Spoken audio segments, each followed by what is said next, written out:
Hola, buenos días a todos, bienvenidos a la clase. El día de hoy vamos a continuar con la parte de evolución. Vamos a ver la teoría de Darwin y Wallace. Y por supuesto vamos a hablar entonces de selección natural, que es por la teoría que se le conoce a Charles Darwin.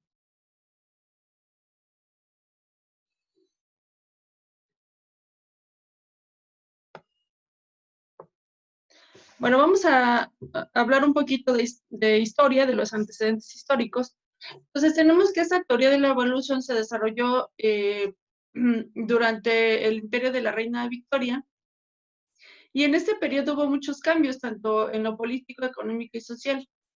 Entonces, se realizaron muchos viajes que precisamente permitieron que se exploraran y se explotaran las riquezas de varios lugares, como Australia, Estados Unidos o la India, entre otros.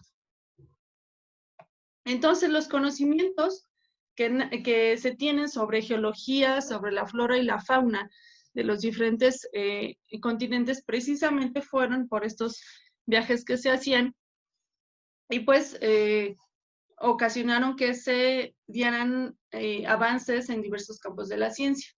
Entonces, una de las revoluciones científicas que representó la teoría de la evolución de Darwin, precisamente fue porque cambió la visión de la vida en el planeta.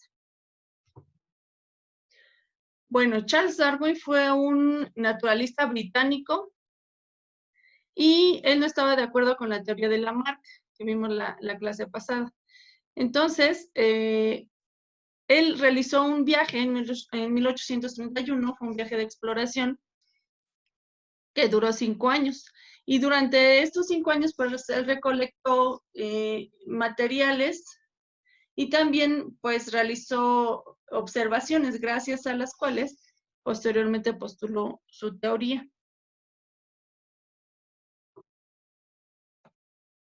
Darwin tardó más de 20 años para dar a conocer esta teoría que formuló, sobre todo porque se dice que tenía miedo de la reacción social, porque lo que él proponía pues era un pensamiento muy revolucionario para la época en la que se encontraban. Entonces se dice que en cartas que dirigía a sus amigos, él escribía que el simple hecho de pensar en la evolución era como confesar un asesinato, así de grave él lo veía.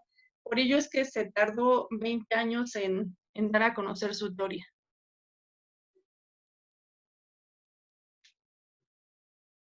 Y precisamente la da a conocer porque surge un personaje aquí en la historia, que es Alfred Russel Wallace. En 1854, él realizó una expedición a Malasia y a Indonesia, dado que era un naturalista también. Entonces también estudiaba la distribución de flora y fauna. Entonces, él también concluye que la selección natural impulsaba la evolución. Y entonces, en 1858 le escribe a Darwin sobre su hallazgo y le pide su opinión. Y entonces Darwin pues queda asombrado porque coincidían sus reflexiones con las de Wallace, que también proponía a la selección natural. Y entonces es gracias a esta consulta que le hace Wallace a Darwin que en 1858 ellos hacen una presentación en conjunto de sus hallazgos sobre la selección natural como el mecanismo impulsor de la evolución, y lo hicieron ante la Sociedad Linneana de Londres. Esta sociedad linneana, aquí está la sede, que es la actual, igualmente en Londres, y esta sociedad reunía a grandes científicos de la época. Y actualmente todavía existe esta sociedad, hace, por ejemplo, estudios sobre taxonomía, incluso tienen una revista científica. Bueno, ¿cuáles son las aportaciones de esta teoría que en conjunto hacen Darwin y Wallace? Pues propone que todas las especies que actualmente están presentes se han originado de otra, que actualmente ahora está extinta. Y entonces tenemos, por ejemplo, este cladograma que representa al ancestro común de todos los reptiles.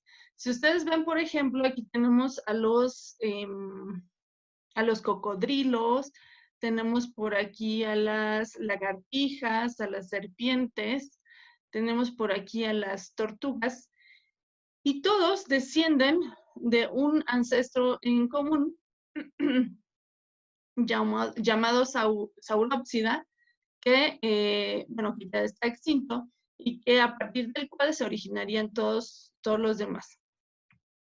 Entonces, la principal tendencia evolutiva biológica se dirige para aumentar la especialidad y la complejidad de estructura y función de los organismos, aunque también no solo se aumenta la complejidad, sino también han habido simplificaciones.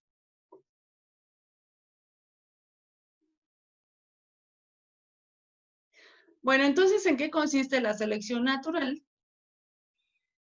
Consiste en que las especies cuyos descendientes tienen variaciones hereditarias que de alguna manera representan para la especie una mejor adaptación al medio ambiente, son las que tienden a sobrevivir a través de las generaciones. ¿Esto qué significa? Pues que al sobrevivir se reproducen y entonces esas características o esas variaciones las heredan a sus descendientes. Mientras que aquellas variaciones que no están bien adaptadas al medio, pues se eliminan. Dado que esos individuos no se reproducen y entonces son eliminados. Y tenemos aquí dos ejemplos. Entonces, la selección natural permite adaptarse al medio mediante características como el color, en el caso de las polillas, ahorita vamos a verlo con un esquema, o por ejemplo la forma en el pico de los pinzones. Esto es una de las observaciones en este tipo de aves, en esta especie de aves que hizo Darwin, porque él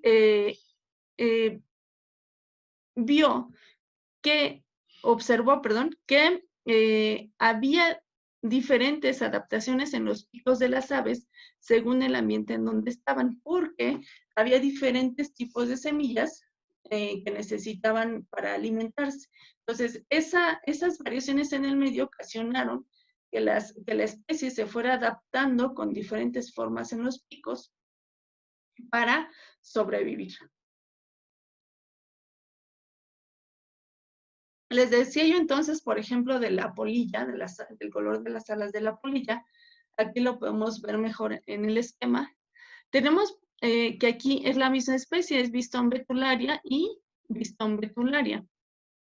Sin embargo, como ustedes ven aquí, las alas son negras y aquí son de otro color, de color claro. Esto se observa a partir de la Revolución Industrial, porque hasta antes de la Revolución Industrial esta especie presentaba este color de alas. Sin embargo, después de la Revolución Industrial, o durante el desarrollo de esta más bien, cambian el color de sus alas a negras para adaptarse al medio. Dado que los árboles los árboles en los que ella vive se estaban oscureciendo derivado de la contaminación. Entonces, incluso después se sabe que una vez que disminuyó esa contaminación y la coloración de los árboles ya no fue tan oscura, algunas o los individuos de la especie, unos regresaron a este color claro, otros se mantuvieron así, porque representó para ellos un cambio el color de sus alas porque les permitía ocultarse mejor de los depredadores. Una forma clara en un tronco oscuro, pues era más fácilmente visible para los depredadores. Otro tipo de selección natural que estamos viendo, otro ejemplo, actualmente y que se está midiendo con mucha atención porque representa de alguna manera un riesgo para la salud de nosotros, es el desarrollo de la resistencia a los antibióticos en los microorganismos. Se está observando que las bacterias que antes eran susceptibles a cierto antibiótico, cada vez se van volviendo más resistentes. De hecho, se cree que para 2050 estemos ante el desarrollo de superbacterias. Quiere decir que van a desarrollar pues infecciones graves y no vamos a tener forma de combatirlas con los antibióticos que tenemos hasta ahora porque cada vez se necesitan dosis más altas para detener una infección.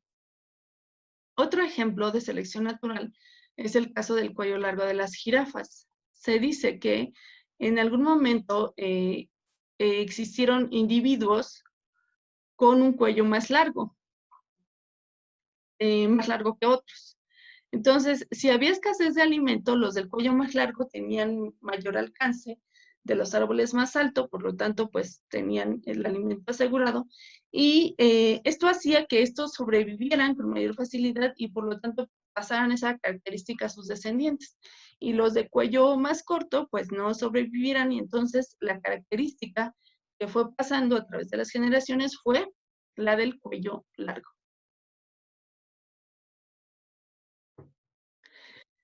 Y entonces se dice que hay tres principios de esta teoría. La primera es que en la naturaleza hay una superproducción, es decir, se reproducen muchos animales y muchas plantas y, sin embargo, no todos llegan a sobrevivir porque el ambiente no puede sostener a todos.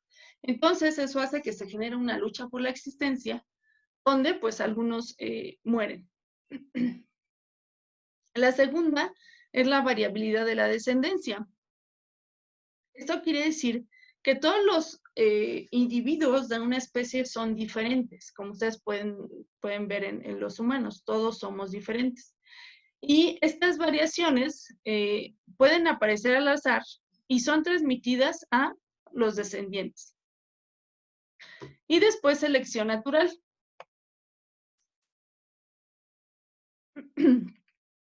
Hablábamos de las variaciones o de las diferencias entre los individuos. Bueno, pues aquellas diferencias que les permitan a estos individuos estar mejor adaptados al ambiente, les van a permitir tener una mayor probabilidad de supervivencia, lo cual quiere decir que van a vivir más tiempo y al vivir más tiempo pueden dejar un número mayor de descendientes que van a heredar precisamente esas diferencias o esas variaciones. Entonces, por lo tanto, se dice que el medio ambiente selecciona a las variedades que son accidentalmente más adecuadas para sobrevivir. Y vamos a verlo con un ejemplo, por comparar la selección natural y la artificial. Ustedes saben que el maíz fue uno de los primeros cultivos, o el primer cultivo, que el hombre pudo ser capaz de, digamos, domesticar, ¿no? Entonces, cuando realizó esa domesticación, fue seleccionando, se le llama selección artificial, las mejores semillas. Estas semillas eran las que sembraban, ¿no? Y entonces, de tener por ejemplo, una mazorca de este tipo, pues actualmente se tienen mazorcas que dan el mayor número de granos o el mayor número de semillas. Eso se llama selección artificial, que es la que hace el hombre. Bueno, es una analogía porque esta misma selección es la que hace la naturaleza. Y a eso le llamamos selección natural. Solo que esta, pues se ha dado durante los miles de millones de años que lleva la vida en la Tierra. Recuerden que la Tierra tiene aproximadamente 4.600 millones de años, esa es la edad que se le calcula, pero la vida en la Tierra tiene aproximadamente 3.500 millones de años. Entonces, durante todo ese tiempo, se ha generado, gracias a esta selección natural, la diversidad biológica que existe en nuestro planeta. ¿Cuál es la trascendencia de esta teoría? Bueno, que muchos de los aspectos evolutivos, tanto de forma, función, incluyendo el metabolismo, intervienen para la evolución de los seres vivos, es decir, para el cambio de los seres vivos. Las mutaciones genéticas, recuerden que una mutación es un cambio, la reproducción sexual, así como los productos de la evolución, pueden contribuir a que aumenten las combinaciones genéticas posibles entre una población. Y entonces se puedan presentar nuevas variaciones biológicas en esta población gracias a que se van heredando, entre los descendientes. Bueno, ya como síntesis de la teoría, pues tenemos los siguientes. Como punto número 1, dado que las especies tienen una elevada capacidad reproductiva, el hecho de que no aumente indefinidamente el número de individuos se debe a que en el ambiente siempre los recursos alimenticios son limitados. Entonces, hay una elevada capacidad reproductiva, pero el número de individuos no puede aumentar de manera indefinida, dado que se presenta una restricción, una presión ambiental, que son la cantidad de alimentos que existan para esa especie determinada. Número 2, todos los descendientes de los organismos que se reproducen de manera sexual son diferentes entre sí, y es nuestro caso. Todos los individuos de la especie humana somos diferentes. Y número 3, son 4, tomamos el siguiente. Número 3, unos organismos pueden estar mejor adaptados que otros a las características del ambiente. Los mejores adaptados son los que sobreviven más, se reproducen y entonces pasan las características a la siguiente generación. Y el número 4 dice que cuando se dan condiciones adversas en el ambiente para la sobrevivencia de los individuos, se da una lucha por la supervivencia y entonces es cuando sobreviven los que se encuentran mejor adaptados. De esta manera se da una selección natural de los más aptos, que son los que sobreviven, se reproducen y transmiten sus caracteres a los descendientes. Entonces, la selección natural, con el transcurso del tiempo, transforma paulatinamente las especies. Y lo veíamos por ahí en la foto del elefante, cómo ha ido cambiando la especie. Para muchas otras especies, dada la evidencia fósil que se tiene, recuerden que la clase pasada hablamos de evidencias de la evolución. Entonces, gracias a esas evidencias se sabe que las especies van cambiando en el transcurso del tiempo.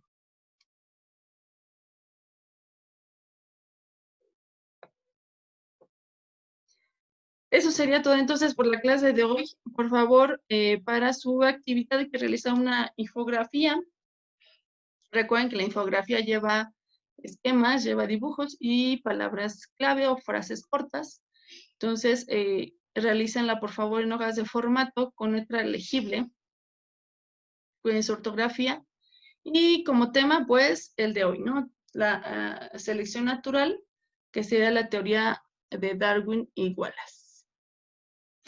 Y pues sería todo. Que tengan un muy buen lunes. Hasta luego.